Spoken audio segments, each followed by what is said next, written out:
Have you ever walked through something so painful that you wonder whether you would ever feel whole again? Today, author Lisa Saruga joins us to share the powerful message behind her book, The Trauma Tree. Through her personal journey, Lisa reveals how God can meet us in the deepest places of our trauma, strengthen our roots of faith, and bring growth from the very experiences that once threatened to break us. Welcome to Faith Written Forward. I realized what faith was, that hers was genuine. She wrote in her Bible. She dated things in her Bible. Her Bible was her legacy, her story. I think a lot of people sit in church as well, and I think that they feel disqualified because a lot of these topics are not discussed. Yes. We always have a lot of self-doubt. You got to step out in faith. You got to really just trust God, and give it to God. That even in those hard times, God's going to be there for me. Lisa, we all have a story that God's penned for us, and sometimes it's a story that we wouldn't choose for ourselves. So can you tell us about your story and what you share in your book, The Trauma Tree? Yeah, The Trauma Tree is a book of healing for anybody who's experienced trauma, but my trauma came in the form of a violent crime. I was 18 years old and I was in college. I was asleep in my dorm room alone, and I woke up to find a man in a mask hunched next to my bed and just staring at me. It was terrifying. And, I always say before I say the story to anybody who's watching, just make sure that your feet are on the ground. We are here. It's now. We're safe. I'm safe. I survived. But over the course of that early morning, I was knifed. I was nearly suffocated, and I was raped. And so that's where my story began. Okay. Yeah. Number one, sorry you had to go through that. Thanks. So in the book that you share about your experience of being assaulted, and then you end up where they've reopened the case. Mm-hmm. How did you feel, or how did you emotionally navigate through that? And how did God walk you through it? Yeah, there's really two parts to my story. So when the event occurred when I was 18, I didn't navigate it well. I decided nobody's talking about it. It's not a big deal. I'm just, I was fine the day before. I'm going to be fine. I'm never going to process this. And so I think I went to a counselor twice and then thought that's good enough. And so I was just done. And I didn't talk about it for 35 years. And so I was shocked 35 years later when somebody called the police and identified the guy who had been wearing the ski mask, and my cold case was reopened. And that's when I realized I really hadn't navigated it well. The post-traumatic stress symptoms that I experienced were very severe at that time. I had to start by telling my adult children what had happened to me. Yeah. And so that, I think, is when I started to navigate. And I did some really hard work at that point. I finally went and got godly counseling. I saw a forensic psychologist, told my family. I finally started to trust my friends and family around me to help walk me through that. So it was a long process. But what I learned through that process is that it takes a lot of work to heal, and we can't be afraid of the work. We don't get over trauma, we get through it. And if we don't go through it, healing is really hard to find. Right. So when you refer to post-traumatic stress disorder, as we know it as PTSD, mm-hmm. but you're referring to it as PTSI. Mm-hmm. What do you prefer? Why do you prefer this term, and how does it shift our understanding of trauma? Okay, thank you for asking that. Yeah. There are several people in my field. I'm a mental health therapist. There are many of us who are trying to have some of that language changed. So when we make a diagnosis, we use the DSM-5, and the only definition for trauma would be post-traumatic stress disorder. Okay. When I think of a disorder, I think of something that we're born with, mm-hmm. and we need to figure out how to work around it, maybe. Okay. But this is actually an injury. So I call it post-traumatic stress injury. And the reason I do that is I think it removes some of the stigma and gives dignity to the person who has suffered this injury. But also we can see in our brain research that the brain changes when we experience trauma. We have something called an amygdala that is just a tiny piece of our brain. It's a subconscious part of our brain, and that's where memories associated with strong emotion are stored. But it's because it's not a rational part of our brain, we don't know what's going on in there. Like for me, 35 years later, it was like that incident had just happened to me because the amygdala had stored it perfectly. Okay. And then there's another part of our brain that goes over the amygdala, and I won't go too far into the science weeds, but it's the rational part that tells the amygdala, that happened a long time ago, you're okay right now. So what the amygdala does is when it's triggered, that's what we call trigger. We misuse words. We hear kids talk about, lunch was bad today, it was really traumatic. That's not trauma, that's drama. Yeah, right. And they talk about being triggered. And triggering really is something that happens in the amygdala.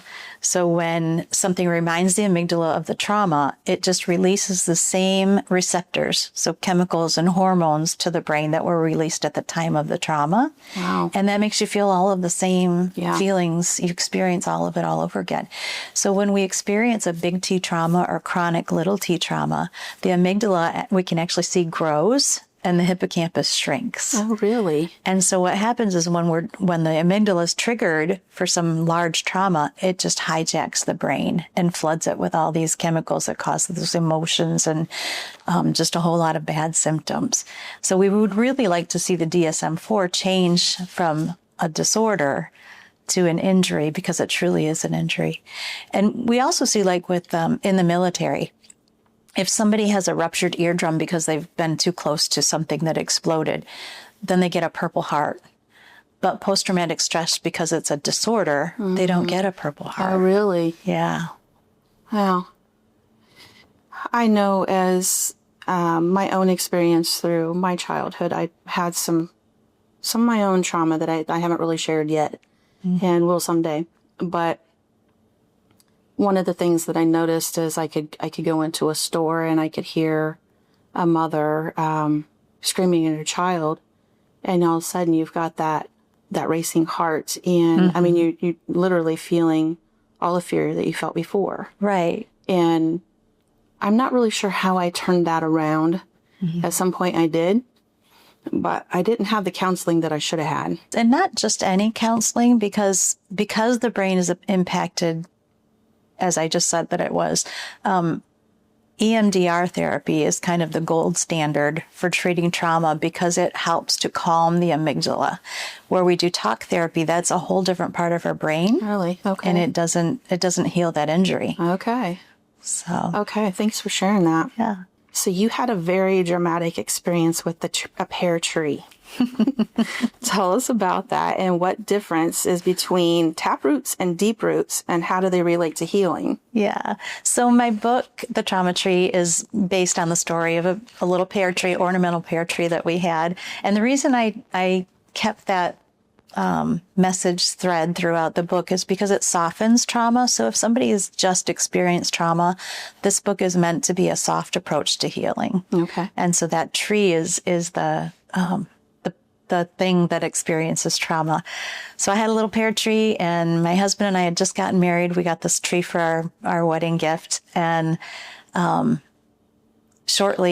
nurtured it all through the winter. We live in Michigan where it's cold, and really took care of this tree, and we finally planted it in the ground in the spring. And then my husband didn't like that it was in the shade of this big ugly pine tree, so he cut the pine tree down, and it landed on the pear tree. Oh, no. So we had only it was like a stalk with two sticks sticking out of it after all that nurturing. And so I talk about the pear tree because it was created with everything that it needed to survive that trauma. And so are we. And so when I talk about the tap roots are if you think of an oak tree or an acorn, when it first sprouts and it grows one leaf, if you ever tried to pull one of those out of the ground, they're really stuck in there because it grows what's called a tap root. Okay. And so I think of that as like nature. Everybody's born with a tap root that holds us to the ground, and that's going to anchor us for the rest of our life. But as we grow and there's storms and droughts, we have to grow deeper and deeper roots to keep us stable through the hard times, Sure. just like a tree. And so that's what I call the deep roots. And in the book, I compare the deep roots to Maslow's hierarchy of needs. As we have something hard happen and we have a need and that's met, our roots grow a bit deeper and a bit deeper. So we need to experience some hard times to build that strong root system. Sure. Yeah. Good explanation. So do you feel forgiveness is necessary when the person is someone who's unrepentant, unavailable, or unsafe?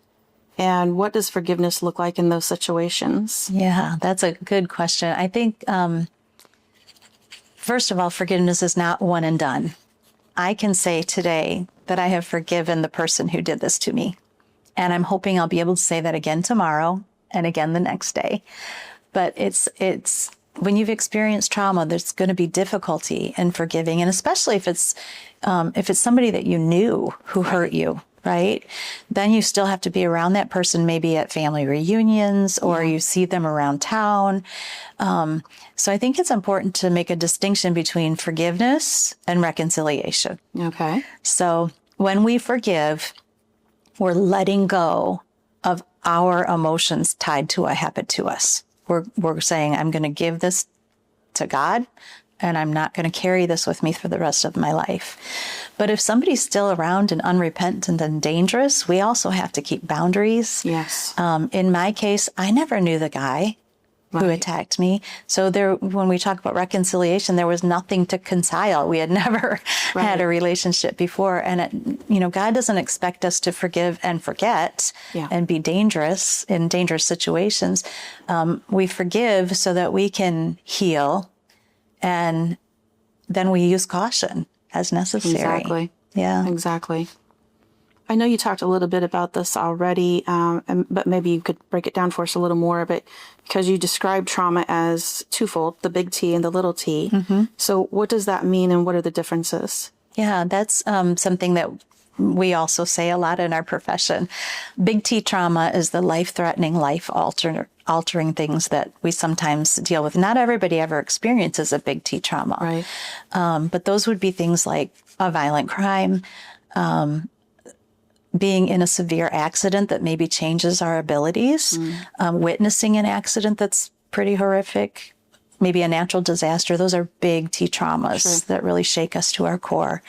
The little T traumas are things that are maybe not life-altering or life-threatening, but they can be chronic. So when we think about little T trauma, maybe somebody is emotionally abused by their parents as they're growing up. They're not going to be taken from the home. Their life's not in danger.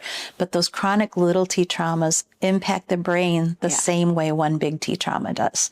And so, we don't want to just think, oh, that was just something small and it shouldn't be impacting me, because over time it really can do the same thing to the brain. Yeah. I think that's encased in some abusive marriages where it's more emotional, it's verbal, there may not be that physical thing. Yeah. But the constant dripping of you're not good enough or the harsh words. Yeah. I think that those things add up to some of the trauma as well. And some of the things that we call little T trauma would be divorce. Yeah. Well, it's a one-time thing, but there's a whole process there that a lot of little T trauma is involved in divorce. Another one that I might think of is child abuse, divorce. Maybe you lose a job and there's financial hardship. There's a whole lot of little T traumas tied into that. So, okay, thanks for helping us break that down and understand it better. And you talk about the concept of post-traumatic growth. Describe that for us. Yeah, post-traumatic growth is something that's been researched by Richard Tedeschi and Lawrence Calhoun.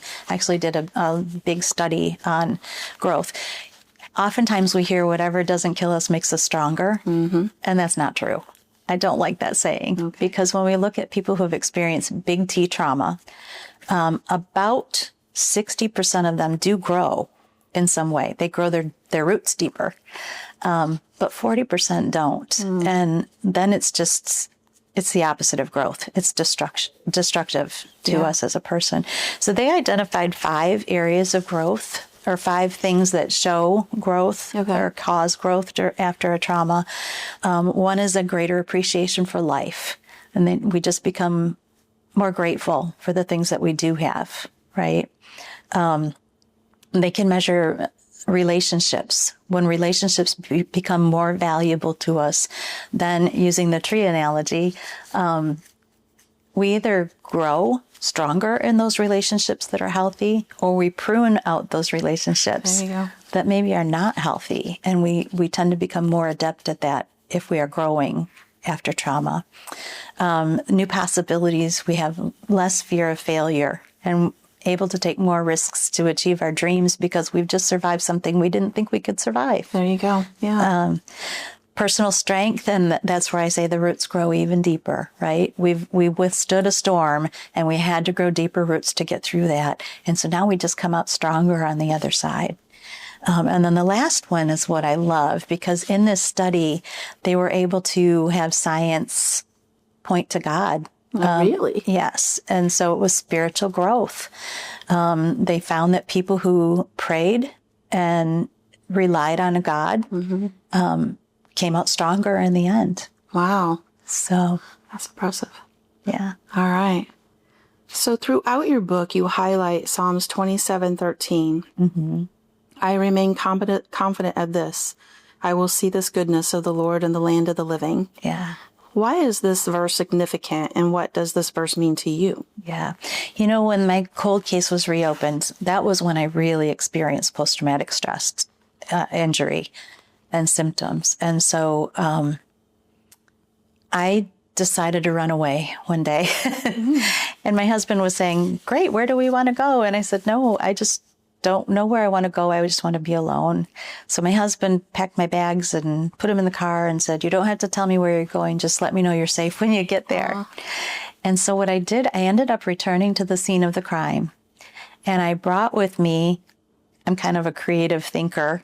I thought it would be cathartic. Life was upside down and inside out. So I started journaling in white ink on black paper. Oh, cool. And the first thing I wrote down was that Psalm 27:13. And I was convinced, like, if I'm going to see the goodness of the Lord in the land of the living, that means I'm going to get the 2 things I want. I'm going to get justice in this lifetime, and I'm going to get closure. And what I found out is justice doesn't always look like what we think. Yeah. And closure, we are not guaranteed in this lifetime. That case was closed again with no arrest. He couldn't be arrested because of some archaic laws that stood in the way. Wow. And so then I was thinking, well, Psalm 27:13, it made me question that. Where is the goodness of the Lord in the land of the living? And what I learned over time was I continued to journal that way. And after about a year, I went back and read the journal. And I realized that together, God and I had written a brighter future on those dark pages. Yeah. And that goodness really was there. Sometimes we get so focused on the carnage that we forget to look up and see where the goodness is. And so I think, that's a process. But healing comes in finding the goodness in this lifetime. Absolutely. That's one of the things that when I didn't have major trauma, but just depression itself, there was grief that I had, and I was at the lowest point of my life. And I didn't understand why I felt the way I felt, because there was so much more worse out there. Okay. Exactly. But I could not get myself back up. And I remember sitting on the porch one day, my mom had come to visit because she knew I was really down. And I'm like, Mom, I just can't feel joy. I don't know. And she's like, well, honey, you're grieving. And I hadn't really looked at it that way, but she was right. And for weeks, I just could not sense joy. And it just wasn't me. Mm-hmm. And then one morning I wake up and I hear the sound of a songbird out my window. Yeah. And it was just like, oh, that's so beautiful. And it was like, that's all of a sudden I recognized that's what I felt joy felt like before. Yeah. And so from every day from that point, I started looking for something. It was like God started dropping these little morsels along the way, but I had to be willing to pick them up. And it helped me to get out of that stage, because you have to find the goodness. You have to find the things that God is still doing in your life. And eventually it's almost like you're down and you're drowning, and all of a sudden he's bringing you back up out of the water Right. and letting you see the sunshine again. So, and when we look at that post-traumatic growth, that's what it is. Some people stay buried. Yeah. They stay focused on, I always compare it to like a seashore. You know, people are all walking along the shore and they're picking up shells, and there's beauty in that brokenness, Right. but that's the carnage. All of that is death and destruction. The life and the goodness is, you know, the ocean is teeming with life. Yeah. And you have to get to a point where you can look outside of the carnage and out for the goodness of life. Absolutely. You emphasize the importance of looking beyond ourselves as a step toward healing. This seems kind of counterintuitive. Shouldn't we focus on the inward? And why is outward focus so crucial to the recovery process? I think we automatically look inside when we experience trauma because our emotions are so strong. We get so focused on just surviving, Yeah. right? And so then we are focused on self. Some people never leave that area. Yeah. But the first thing is, again, we need to look up from the carnage to find the goodness. And that's the first step of starting to look outside of ourselves. But then, you know, that's all part of the healing process. But once we're healed, I always think of 2 Corinthians 1, 3 through 4. And it's praise be to the Lord and the Father, praise be to the God and Father of the Lord Jesus Christ, the Father of compassion and the God of all comfort, who comforts us in all of our trouble, so that we can comfort those in any trouble we ourselves have received from God. And that is the final step in healing, I think. There's a call to action in that scripture verse. Yeah. It doesn't say we're not going to experience bad things. Right. It says that when we experience bad things, God's got a purpose. He's going to comfort us if we let him. And he's going to comfort us in such a way that when we see somebody who's been through the same thing and we've received that healing, we get to offer that healing right back to them. And you know, that's the beauty of this life. We all experience some trauma in life. We do. And we can be miserable. Yep. Or we can learn from it and help others to grow closer to God and to recognize his comfort. Absolutely. And when we reach that point where we're able to do that, I think we've really reached a high level of healing. I know this story had to be really hard for you to share and to put down on paper and to write your book, being vulnerable to others. So thank you for your obedience in that. But how can you share with us some of the ways that you've seen God use the story? Yeah. So first of all, it was hard to tell my story. It's not hard anymore. It's part of the healing process when we start reaching out to try to help others and tell our story, right? Through that healing, then we start finding out that God can use anything for his purposes. I don't think he purposes for us to experience trauma. Right. I think that happens because we live in a fallen world. Absolutely. But he can use anything for his purposes. And once we start finding purpose, wow. Yeah. How much healing is there? And so what I have found is, you know I'm a better therapist now. I'm a licensed professional counselor. I've always worked with people on trauma, but I never did my own healing. And so once I did my own work, now I know what it feels like and what makes the healing happen. I have an internal knowing of that. And I think I'm a much better therapist now than I was before. So he's definitely used it in that way. I think he's used it within my family in some ways that help us to communicate more deeply about things that are hard. Okay. And the thing I never expected is I never wanted to be a writer.